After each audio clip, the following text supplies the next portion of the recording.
नमस्कार, जोहार। इस वक्त देख रहे हैं जोहार समाचार गिरिडीह और मैं हूं शाहबाज आलम। इस वक्त हम मौजूद हैं राजधनवार के डोरंडा की धरती पर, जहां पर केंद्रीय मंत्री अमित शाह का आगमन होना है, जिसको लेकर तैयारी जोरों शोर से की जा रही है। जरा दिखाए कैसे तैयारियां हो रही है। पिछले 2 दिनों से तैयारी जारी है। हैं कि कब से तैयारी की जा रही है। भैया, क्या नाम हुआ आपका? शिवम। कब से तैयारी की जा रही है यहाँ पर? ये झंडे का सुबह से हो रहा है, सुबह से झंडे का हो रहा है। झंडे का सुबह से हो रहा है। ये कार्यक्रम की तैयारी कब से हो रही है? ये 3 दिन से हो रही है। ये पिछले 3 दिनों से कार्यक्रम की तैयारी हो रही है। यहाँ केंद्रीय मंत्री अमित शाह का आगमन होना है, जिसको लेकर पूरी जोरों शोर से जनता से लेकर कार्यकर्ता और नेता भी लगे हुए हैं। इसको लेकर लगातार निरीक्षण भी जारी है। पुलिस प्रशासन की ओर से भी पुख्ते इंतजाम किए जा रहे हैं। कल केंद्रीय मंत्री अमित शाह इसी धरती पर आगमन होगा। 3 बजे आगमन होना है, जिसको लेकर आइए हम हेलीपैड को दिखाते हैं। हमारे पीछे जो दृश्य देख रहे हैं आप, यही हेलीपैड में कल केंद्रीय मंत्री अमित शाह का हेलीपैड जो है यहीं लैंडिंग करेगा और यहीं से कुछ दूरी पर जो स्टेज बनाया गया वहाँ से जनता को कल संबोधित करना है। आइए, कार्यक्रम के संयोजक हमारे साथ है, उनसे बातचीत करते हैं कि इस तैयारी का जायजा आप लिए हैं, कैसा लग रहा है और कल की तैयारी क्या क्या है। देखिए, पूरे राजधनवार विधानसभा क्षेत्र में देश के जो गृह मंत्री आदरणीय अमित शाह जी आ रहे हैं। सबसे पहले तो इस धरती पर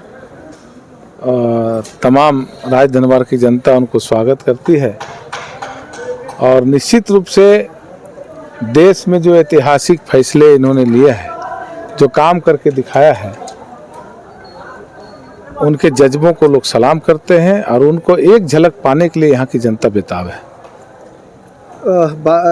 निरंजन राय के कुछ समर्थक कह रहे हैं कि निरंजन राय के मैदान में आने से आज केंद्रीय मंत्री अमित शाह का आना पड़ रहा है, क्या कहेंगे?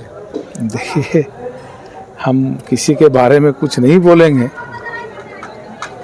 लेकिन हम सिर्फ ये कहते हैं कि भारतीय जनता पार्टी विश्व की सबसे बड़ी पार्टी है और भारतीय जनता पार्टी जो कहती है वो करती है।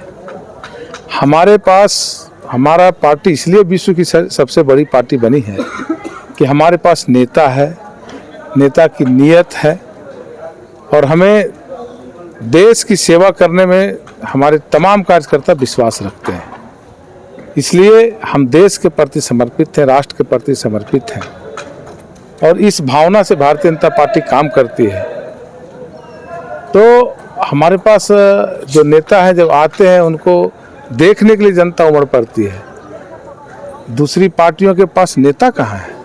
वो तो नेता विहीन है, उनके पास कोई है नहीं। उनका नेता जब आते तो आप देखते होंगे कि लोग आलू से सोना निकालने लगते हैं, तो उनके पास नेता ही नहीं है। ये चरकोनिया मुकाबला राजधनवार में देखा जा रहा है। उस चरकोनिया मुकाबला में अपने आप को बाबूलाल मरांडी जी कहाँ दिखते हैं, किस स्थान पर है? देखिए, यहाँ कोई मुकाबला किसी से नहीं है। हमारा प्रतिद्वंदी और हमारी लड़ाई झारखंड में जो हेमंत सोरेन की सरकार जो भ्रष्टाचार में लिप्त है, जो छात्राओं को ठगा है, युवाओं को बेरोजगार किया है, किसानों को ठगा है, महिलाओं को ठगा है, हमारी लड़ाई उससे है, इस सरकार का सिस्टम से है। इसलिए ये चुनाव यहाँ की जनता लड़ रही है, ना कि बाबूलाल मरांडी लड़ रहे हैं। और 3.5 लाख जो यहाँ मतदाता हैं धनवार विधानसभा में, वो 3.5 करोड़ जो झारखंड की आबादी है, इनका भाग्य संवारने के लिए यहाँ की जनता चुनाव लड़ रही है, क्योंकि राजधनवार ही इस बार झारखंड को संवारेगी। राजधनवार ही झारखंड को संवारेंगे। एक सवाल और है कि गोगो दीदी योजना भारी पड़ेगा कि मैया समान योजना? देखिए, दोनों में सिर्फ हम फर्क बता देते हैं। हम मैया समान योजना का विरोधी नहीं है, लेकिन हम कहें ना कि जो नेता के पास नीयत साफ होना चाहिए।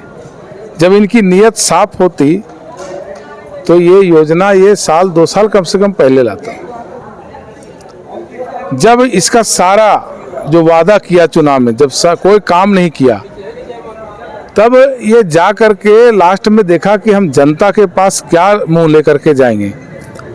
तो अंतिम में उस समय जब झारखंड में मुख्य खेती धान का होता है और उस समय धन रोपनी शुरू हुआ, उस समय मैया समान योजना आनंद फानन में लाया और एक एक मैया को फॉर्म भरने के लिए 3-3, 4-4 घंटा लाइन में लगना पड़ा, वो भी 4 दिन 5 दिन।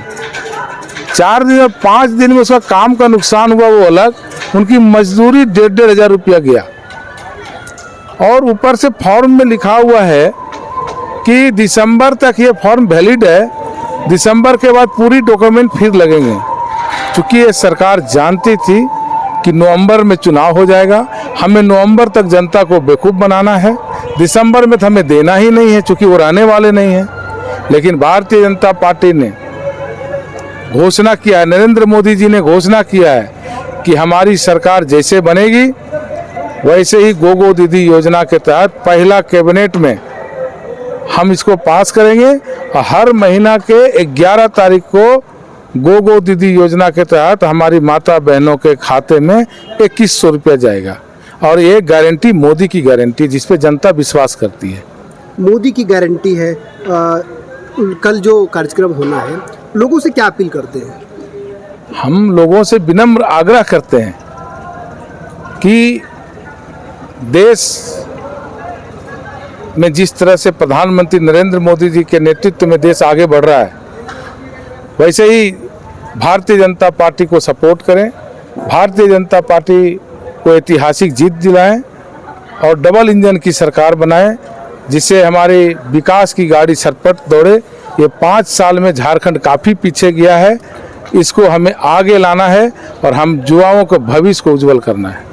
ये थे भारतीय जनता पार्टी के धनबाद प्रभारी, जिन्होंने बताया कि हेमंत सोरेन के कार्यकाल में कैसे जनता को ठगा गया है, उसका बदला लेगी भारतीय जनता पार्टी। आइए और कुछ लोगों से हम बातचीत करते हैं। क्या नाम हुआ आपका? सुरेश रजक। इस बार किसकी सरकार? बाबूलाल मरांडी की सरकार। बाबूलाल मरांडी सरकार। वोट देंगे ना? जरूर।